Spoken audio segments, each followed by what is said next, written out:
Hi everyone, welcome back with me again in this channel. On today's video, I'm gonna show you how you can easily change the look of your CapCut homepage with the grid view.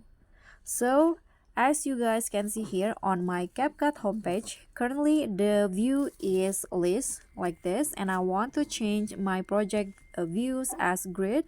So, in here, you need to click on this edit button beside the space. Click on this, and here the view, click on this thumbnail or grid icon. Click on that, and just like that, it will change your CapCut homepage like this. So that's pretty easy. Thank you so much for watching. Please don't forget to subscribe, click on the like, leave a comment, and also click on the thanks button below. I'll catch you all on the next tutorial. Bye!